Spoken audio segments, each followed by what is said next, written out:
A 10-year-old boy walked into First National Bank wearing shoes so worn you could see his socks through the holes. His name was Wesley.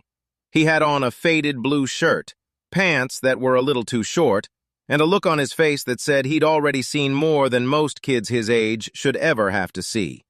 But he walked in anyway, chin up, shoulders back, just like his grandmother taught him. Bank manager Bradley Thompson looked up from his desk, took one look at this child, and laughed.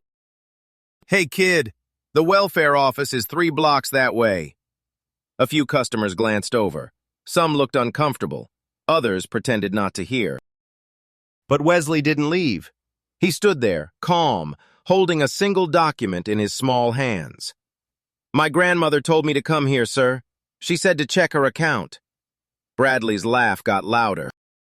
He leaned back in his expensive leather chair, his designer tie catching the light. "Your grandmother? What, she got $5 in there?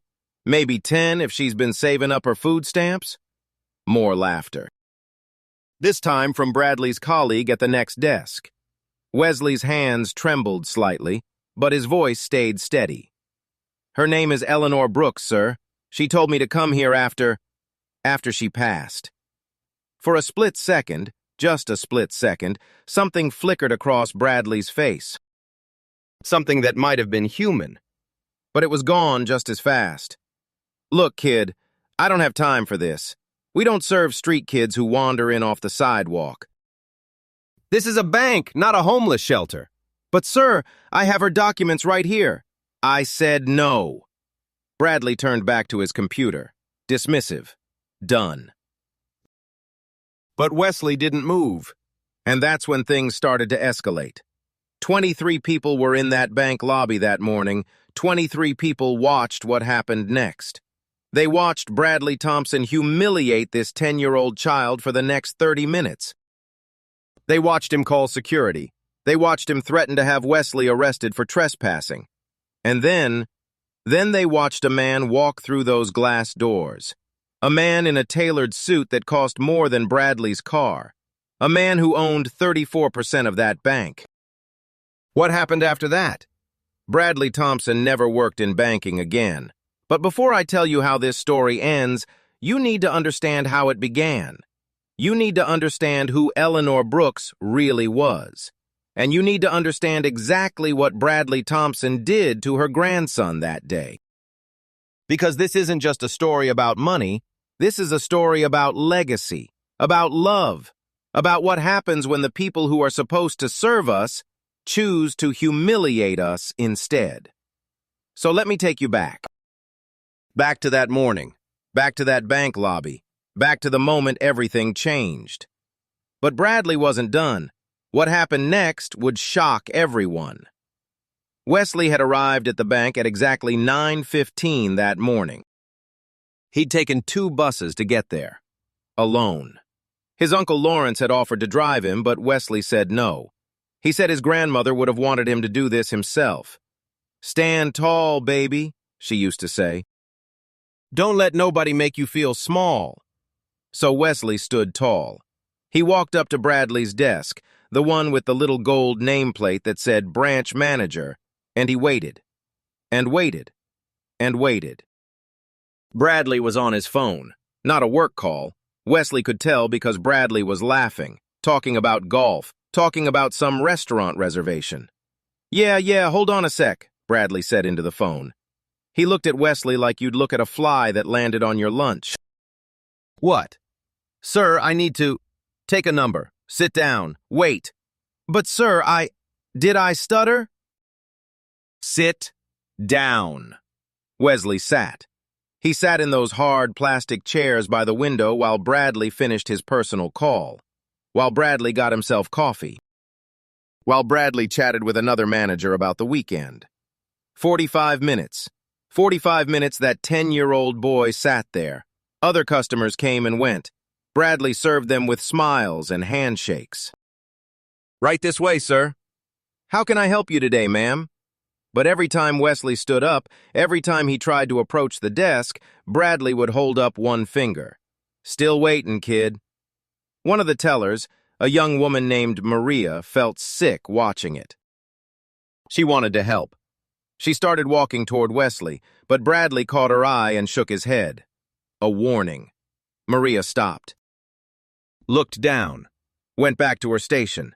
That's how it worked at First National Bank. Bradley was the king, and nobody questioned the king. Finally, Bradley waved Wesley over. All right, let's get this over with. What do you want? Wesley approached the desk. He placed his grandmother's documents carefully on the polished wood surface. My grandmother passed away 3 weeks ago, sir. Eleanor Brooks. She had an account here. She told me to come check on it after she was gone. Bradley didn't even look at the documents. And I need to know what's in it, sir, for the family. Bradley finally glanced down, saw the account number, saw the name. He typed something into his computer, squinted at the screen. And then he smiled. Not a kind smile, not a helpful smile, the kind of smile a cat gives a mouse right before it pounces. Eleanor Brooks, huh? Occupation, janitor. He said the word like it tasted bad. So your grandma was a cleaning lady, that's nice. She was a school janitor, sir. For 40 years. 40 years of mopping floors, how inspiring. Bradley leaned back in his chair, that smile still on his face. But he wasn't done. Oh, he was just getting started. The questions were bad enough, but what Bradley did next crossed every line. So let me get this straight, Bradley said, picking up the documents with 2 fingers like they were contaminated. Your grandmother, the janitor, told you to come here, alone, to check on her account. Yes, sir. And where are your parents? Wesley's jaw tightened. My mama passed when I was 4. I never knew my daddy. Shocker, Bradley muttered under his breath. Just loud enough for Wesley to hear. The woman at the next desk, another manager named Susan, shifted uncomfortably, but she didn't say anything. And this document here, Bradley continued, waving the paper. This is supposedly your grandmother's will. Yes, sir, it says I'm the beneficiary of her account. Uh-huh. And where exactly did you get this? From my grandmother, sir. Before she died. Bradley's eyes narrowed. Where did you really get this? I told you, sir. My grandmother gave it to... Did she steal it? Did your grandmother steal this from someone? Wesley's eyes went wide. No, sir, she would never... Because people like you, Bradley gestured vaguely at Wesley's worn clothes, his old shoes. People like you don't just have bank accounts. Not real ones, anyway. Sir, my grandmother worked her whole life. She saved... A janitor? Please. Bradley laughed. What, she saved up enough for a Happy Meal? Maybe enough to buy you some new shoes that don't have holes in them? The customers in the lobby were staring now. Some looked horrified. Others looked away, but nobody said anything. Nobody stopped him. I'm going to need to verify these documents, Bradley said, his voice dripping with fake professionalism. We take fraud very seriously at this institution. Fraud? Sir, I'm not... In fact, Bradley picked up his phone. I think I should call the police, file a report. A minor walking in here with suspicious documents, claiming inheritance? That's fraud, kid. That's a crime. Wesley's hands were shaking now, but he didn't cry. He didn't run. He thought of his grandmother, her voice, her strength. Stand tall, baby. Don't let nobody make you feel small. Sir, Wesley said, his voice barely above a whisper. My grandmother was a good woman. She worked hard. She saved her money. Please. Please just check the account. Bradley stared at him for a long moment. Then he put the phone down. Fine, he said. Fine. But when this turns out to be nothing, and it will turn out to be nothing, I'm calling child services. Because clearly whoever's supposed to be taking care of you isn't doing their job. The questions were bad enough. The accusations were bad enough. But what Bradley did next? What Bradley did next crossed every single line. 23 witnesses, one terrified child, and then the doors opened. Bradley stood up from his desk. He didn't just stand, he rose, like a king about to address his subjects. "Excuse me, everyone," his voice carried across the entire lobby. Every head turned. "Excuse me, I need everyone's attention for a moment."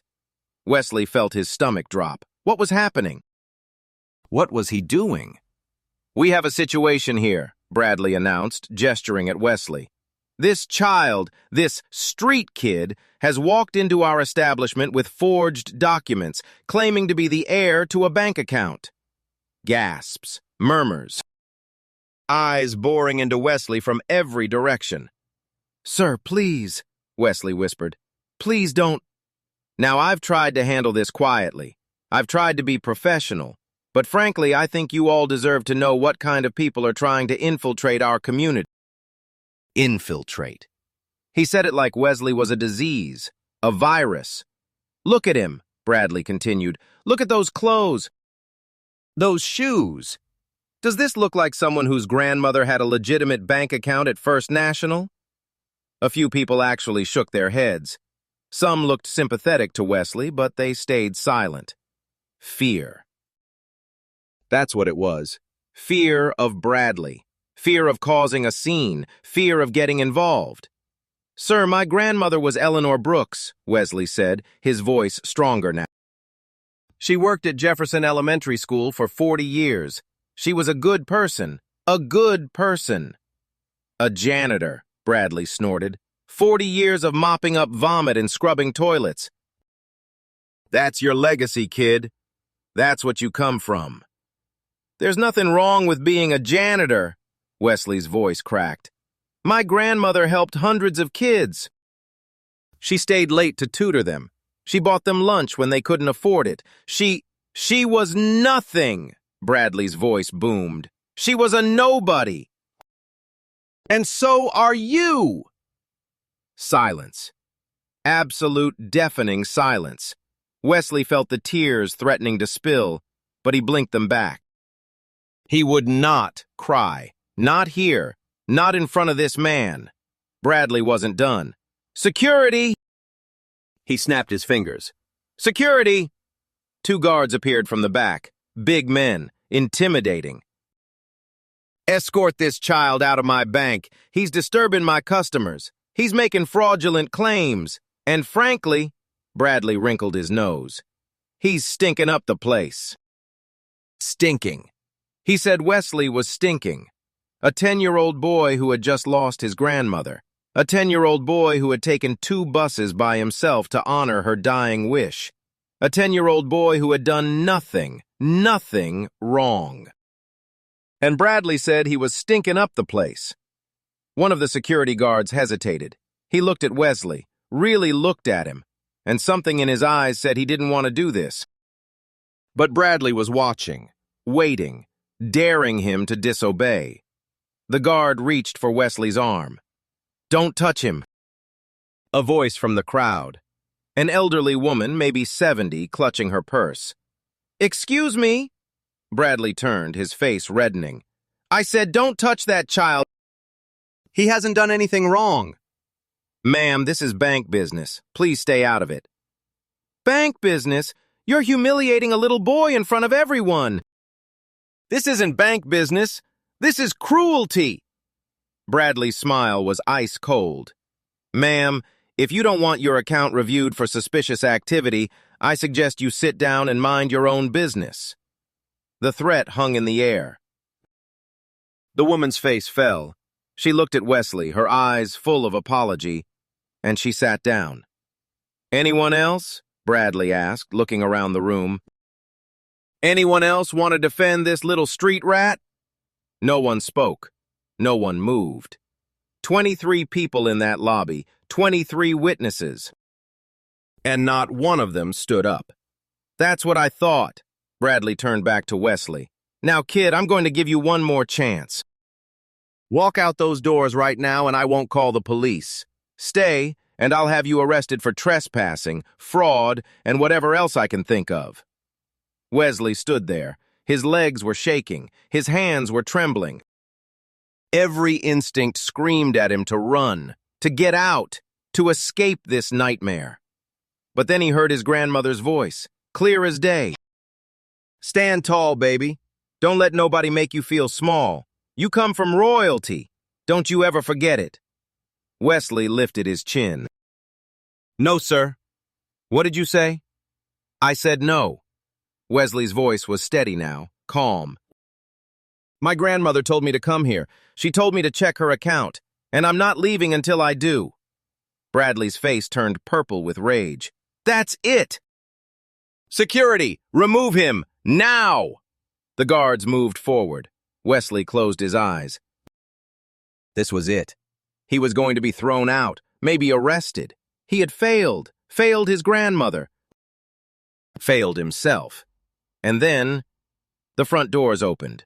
A rush of warm air from outside, the sound of expensive shoes on marble floors, and a voice.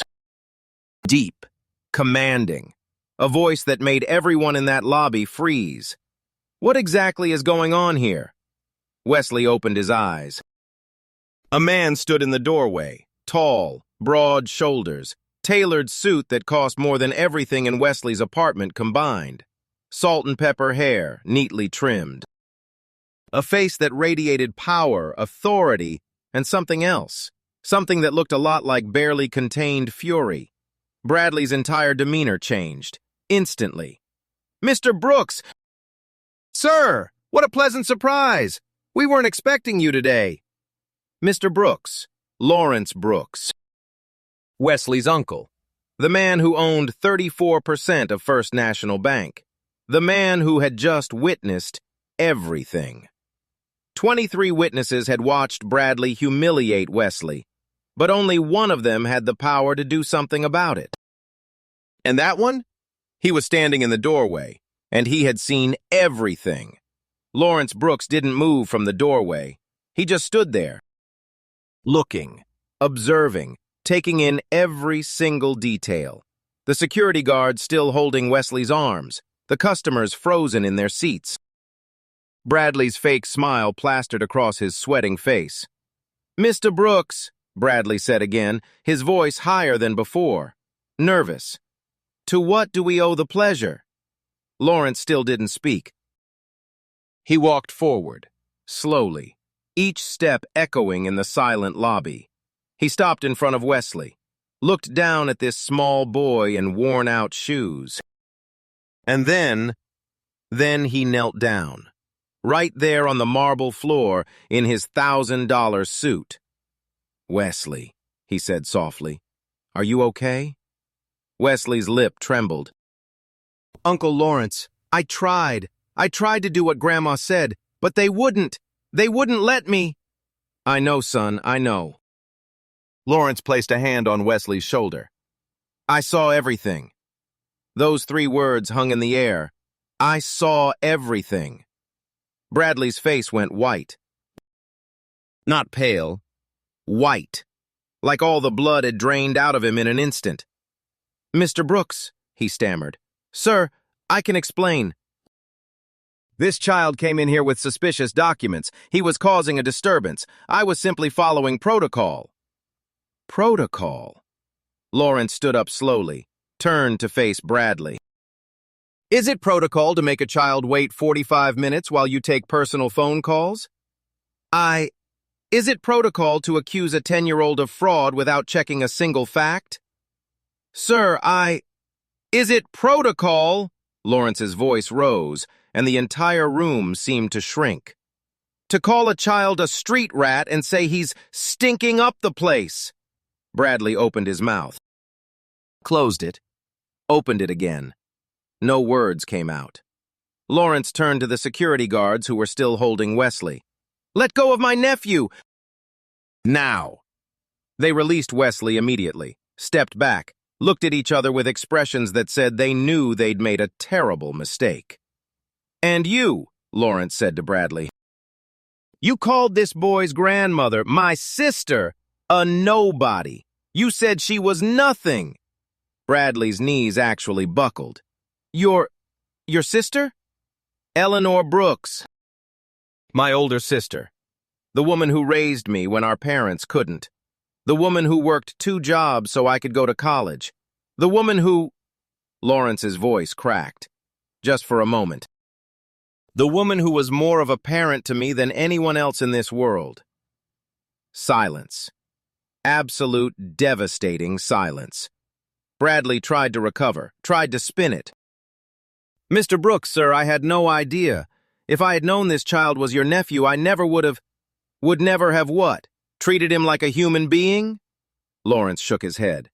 So it's only because he's my nephew that he deserves respect? What about all the other children who walk through these doors? What about all the other people you've treated this way? Bradley had no answer, because there was no good answer. Bradley's mind was racing. He needed to salvage this, needed to find a way out. He spotted Patricia, the regional manager who had just arrived for her monthly inspection. Patricia, Bradley said quickly. Patricia, this is all a misunderstanding. This child was causing a disturbance. I was simply trying to maintain order in the branch. Patricia looked at Bradley, then at Wesley, then at the silent, frozen customers. Her expression softened. Bradley, I'm sure there's a reasonable explanation. For a split second, it almost worked. Bradley allowed himself a small breath of relief. Then Lawrence stepped forward. I saw everything. Patricia's face changed. Tell me exactly what happened, Mr. Brooks. Patricia typed the account number. The screen loaded. And then... Lawrence told Patricia everything. Every word Bradley had said, every accusation, every insult, every moment of humiliation he had witnessed from outside those glass doors. Patricia's face grew darker with each sentence. Mr. Thompson, she said finally, is this true? Bradley was sweating now, visibly sweating.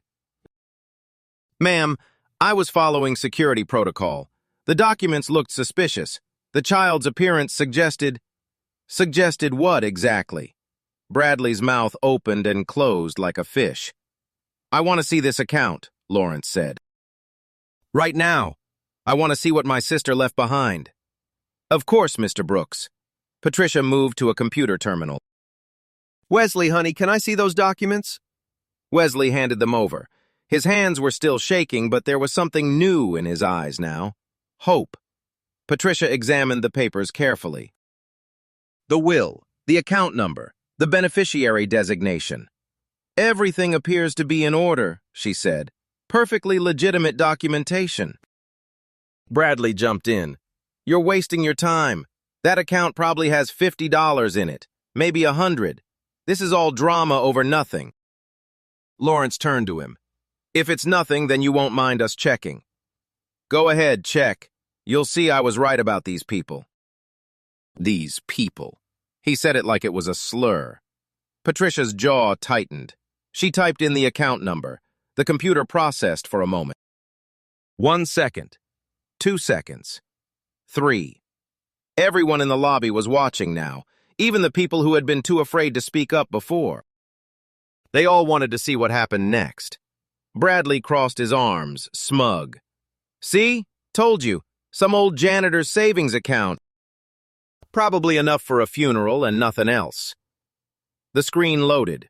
Patricia looked at it, blinked, looked again. Her hand actually trembled as she reached for a piece of paper. She wrote something down, held it up for Lawrence to see, for Wesley to see, for Bradley to see. Mr. Thompson, Patricia said slowly, I think you need to see this. Bradley rolled his eyes and walked over. Fine. Let's see what fortune the cleaning lady left. He looked at the screen. And froze. Absolutely froze. Like someone had unplugged him. That's not... His voice came out as a croak. That can't be right. There must be a mistake. No mistake, Patricia said. I verified it 3 times. But that's impossible. A janitor? There's no way a janitor could have... Lawrence stepped forward. His voice was quiet now, almost gentle. Why don't you tell everyone what's on that screen, Bradley? Bradley couldn't speak. So Patricia did it for him. The account balance for Eleanor Brooks, she paused, looked at Wesley, smiled, is $487,263. Let me say that again. $487,263. $487,263. The first digit had appeared on that screen. Then another. Then another. With each number, Bradley's smirk had faded a little more. $4. His eyebrow raised slightly. Okay, $4. Just as expected. $48. $48. Still nothing. $487. His smile flickered. Wait. 487. That's more than expected, but still. $4,872. The smile was gone now. $48,726. His face went pale. $487,263. $487,000. Bradley grabbed the edge of the desk to steady himself. That's not possible. But it was possible. Because Eleanor Brooks, the janitor, the nobody, the woman Bradley said was nothing, had worked for 40 years. 40 years of mopping floors. 40 years of cleaning up after other people's children. 40 years of saving. Every paycheck, every bonus, every penny she could spare. She never bought new clothes for herself. She never took vacations. She never treated herself to nice things. Because she was saving. Saving for Wesley. Saving for his education. Saving so that he would never, never have to feel small. $487,263. A lifetime of sacrifice. A lifetime of love. All sitting in that account, waiting for her grandson. How, Bradley whispered, how does a janitor save $500,000? Lawrence looked at him with something like pity. Almost. By being everything you'll never understand, Mr. Thompson. By being hard-working. By being disciplined. By being selfless. He paused. By being a good person. The lobby was completely silent. $487,000. From a janitor. From a woman Bradley had called nothing. Patricia turned to Bradley. Her voice was ice. Mr. Thompson, my office, now. But I didn't... How was I supposed to know? Now. Bradley looked around the room. At the customers who were staring at him with disgust. At Maria, the teller, who was actually smiling. At Lawrence, whose eyes held nothing but cold fury. He had no allies here. Not anymore. As Bradley stumbled toward Patricia's office, Lawrence knelt down again next to Wesley. You did good, son. Your grandmother would be so proud of you. Wesley's eyes filled with tears. But these were different tears. Not tears of humiliation, not tears of fear, tears of relief. Uncle Lawrence, I didn't know. I didn't know Grandma had all that money. She never told me. She wanted it to be a surprise, Wesley. She wanted you to have a future. A real future. But why didn't she ever spend it on herself? She wore the same 3 dresses for years. She never... Because that's who she was. Lawrence's voice was thick with emotion. That's who Eleanor Brooks was. She gave everything for the people she loved. Everything. Inside Patricia's office, the door was closed, but everyone could hear Bradley's voice, desperate. Pleading. I've worked here for 15 years. This is my career. You can't just... Can't just what, Mr. Thompson? Patricia's voice was sharp enough to cut glass. Can't just fire someone who humiliated a child? Who called a customer's family nobodies? Who threatened to have a 10-year-old arrested for fraud? I was following protocol. The documents were perfect. I verified them myself. There was nothing suspicious about them except that they belonged to a child who wasn't wearing a designer suit. Silence. Then Bradley's voice again. Smaller now. Broken. What about my severance? My pension? Your pension.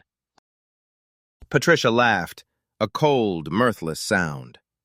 You humiliated a grieving child in front of 23 witnesses, including the man who owns a third of this bank, and you're asking about your pension? But Pack your desk. Security will escort you out. And Mr. Thompson, if I ever hear that you've set foot in another First National branch, I will personally ensure that every bank in this city knows exactly what kind of man you are. The door opened. Bradley Thompson walked out. He didn't look at anyone. Couldn't look at anyone. He kept his eyes on the floor as he shuffled to his desk, grabbed a few personal items, and let the security guards lead him out the front door. The same door Wesley had walked through 2 hours earlier. But unlike Wesley, Bradley wouldn't be coming back. Ever.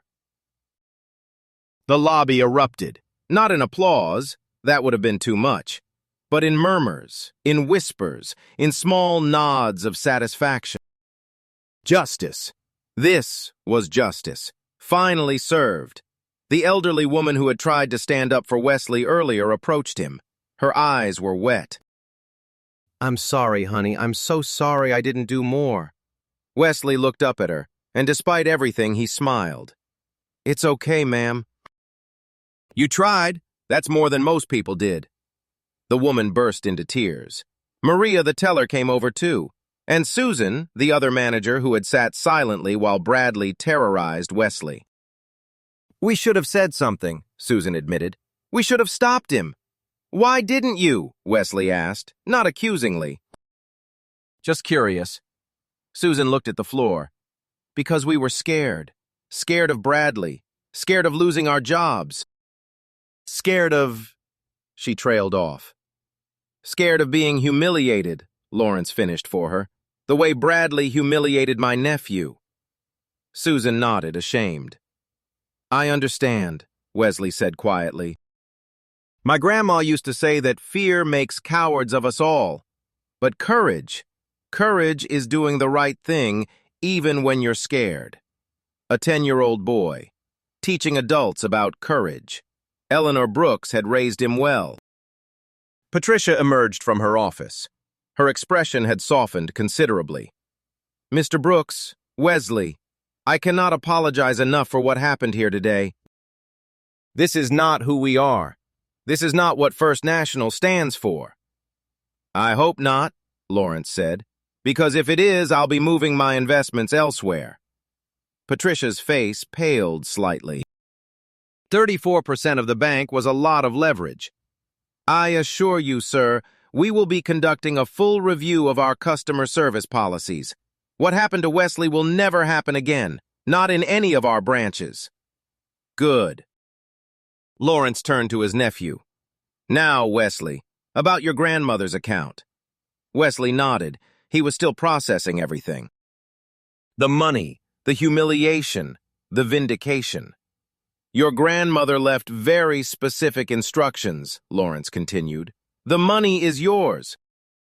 For your education, for your future, for whatever dreams you want to pursue. All of it? All of it. Lawrence smiled.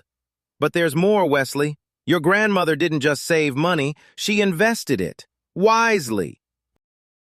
For decades. What do you mean? I mean that account, the one Bradley laughed at? It's actually worth more than what's showing. There's a separate investment portfolio, treasury bonds, index funds, all in your name. Wesley's eyes went wide. How much more? Lawrence glanced at Patricia, who nodded and typed something into the computer.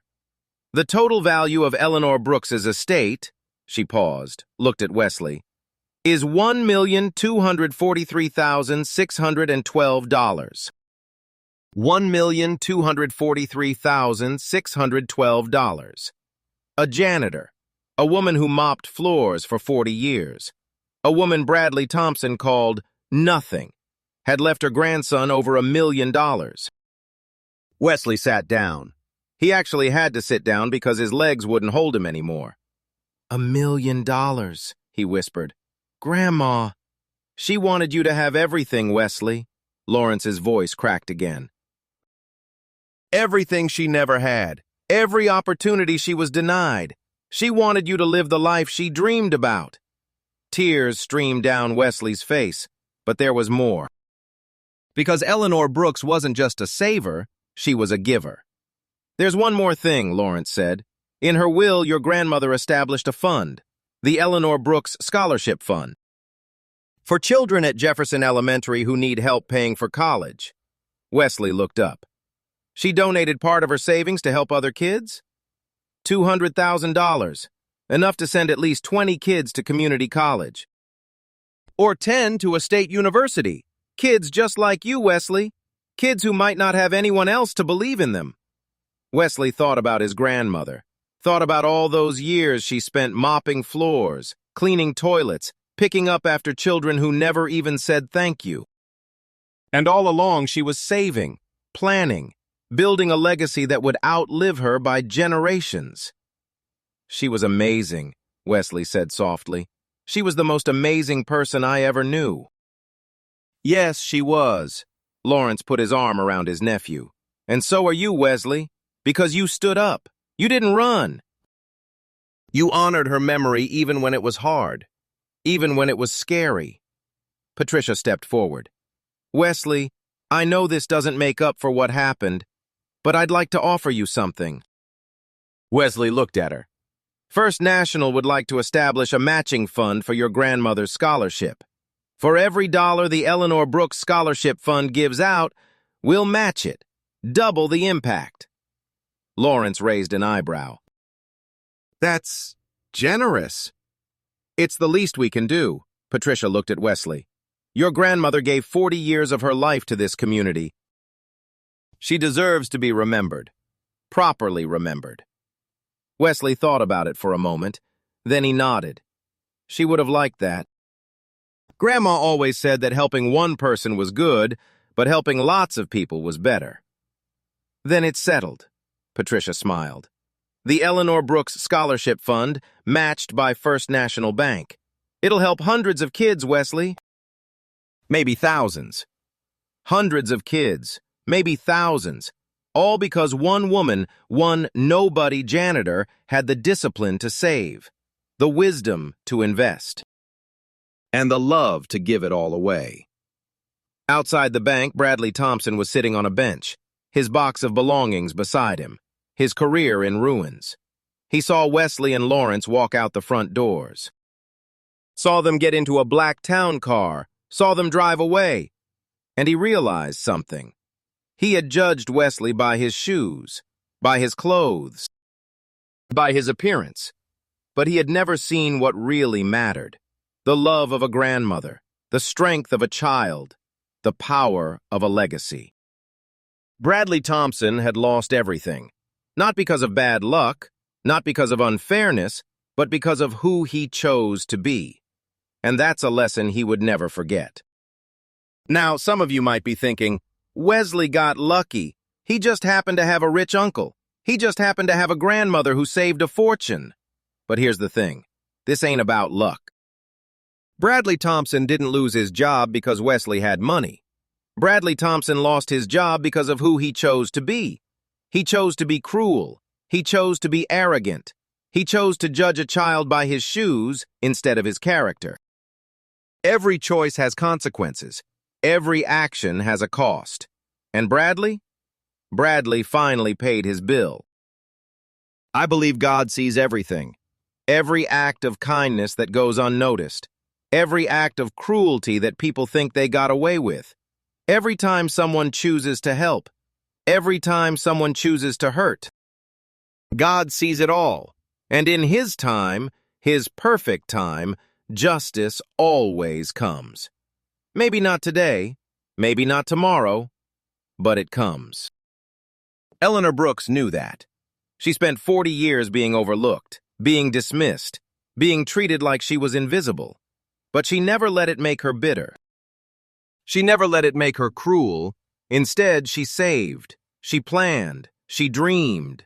Not for herself, for Wesley, for the kids at Jefferson Elementary, for a future she would never see. That's what love looks like. That's what faith looks like. That's what a legacy looks like. And Bradley Thompson? He spent 15 years climbing the corporate ladder, building a career, accumulating power. But he used that power to hurt people, to humiliate them, to make himself feel big by making others feel small. And in one afternoon, it all came crashing down. Not because of bad luck, not because of unfair circumstances, but because God sees everything, and justice always comes. I want to tell you something. If you're watching this video right now, and you've ever been treated the way Wesley was treated, if you've ever been judged by your clothes, your shoes, your zip code, if you've ever been made to feel like you're nothing, I see you, I hear you, and I want you to know your worth is not determined by what you wear or where you come from. Your worth is determined by who you are, by how you treat people, by the love you give and the lives you touch. Eleanor Brooks mopped floors for 40 years, but she touched more lives than Bradley Thompson ever will. She left a legacy that will outlive her by generations. And that is true wealth. Wesley is in college now, full scholarship, plus his grandmother's inheritance to fall back on. He's studying to be a teacher, not for the money, because he wants to be like his grandmother. He wants to help kids who feel invisible. He wants to be the person who sees them, who believes in them, who tells them they matter. The Eleanor Brooks Scholarship Fund has helped 47 students so far, 47 kids who might not have had a chance. 47 futures that Eleanor Brooks made possible, from beyond the grave. That's the power of one good person. That's the ripple effect of one selfless life. And Bradley Thompson?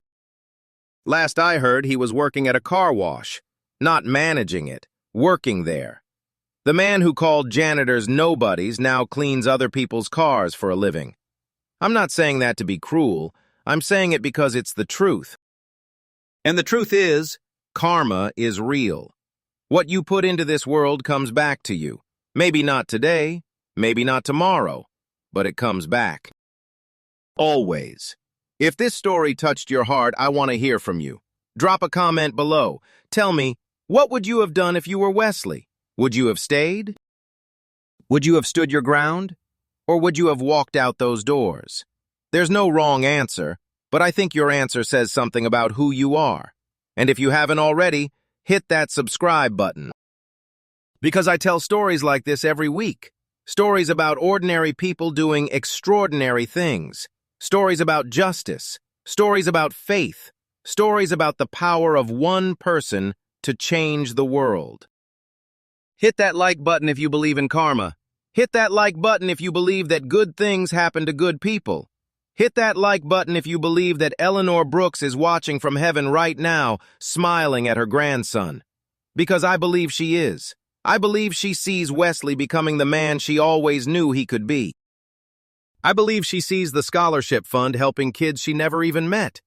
I believe she sees her legacy growing, spreading, touching lives she never imagined. And I believe she's proud, so proud. Eleanor Brooks spent 40 years being invisible. But today her story reached you. And that means something. That means her life mattered. That means her sacrifice wasn't in vain. That means she will never be forgotten. Thank you for watching. Thank you for listening. Thank you for caring about a janitor named Eleanor Brooks and a boy named Wesley who refused to feel small. Until next time, stand tall. Don't let nobody make you feel small. And remember, God sees everything. Amen.